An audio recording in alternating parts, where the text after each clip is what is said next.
జయ విజయులు శ్రీ మహావిష్ణువు నివాస స్థలమైన వైకుంఠానికి ద్వారపాలకులు. వీరు పరమ విష్ణు భక్తులు. నిరంతరం ఆయన సన్నిధిలో ఉంటూ శ్రీహరిని సేవిస్తూ తరించేవారు. ఒక రోజున బ్రహ్మ మానసపుత్రులైన సనక సనంద మహర్షులు శ్రీ మహావిష్ణువుని దర్శనానికి వచ్చారు.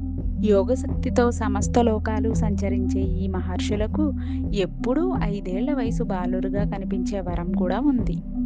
వైకుంఠానికి చేరుకున్న ఆ మహర్షులు 6 ద్వారాలు దాటి 7వ ద్వారం వద్దకు వచ్చేసరికి అక్కడే ఉన్న జయ విజయులు అడ్డగించారు.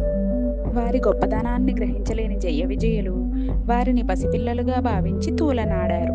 దీంతో ఆగ్రహించిన ఆ మహర్షులు వారిని భూలోకంలో మానవులుగా జన్మించమని శపించారు. మునుల శాపానికి భయపడిన జయ విజయులు తాము చేసిన అపచారాన్ని మన్నించమని కోరారు.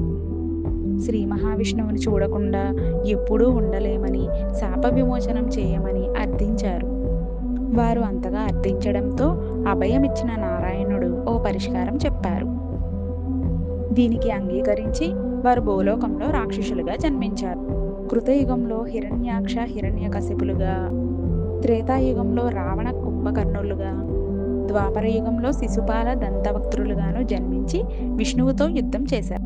వరాహ రూపంలో హిరణ్యాక్షుణ్ణి, నరసింహావతారంలో హిరణ్యకశిపుణ్ణి, రామావతారంలో రావణ కుంభకర్ణుల్ని, కృష్ణావతారంలో శిశుపాల దంతవక్త్రులను శ్రీహరి సంహరించారు.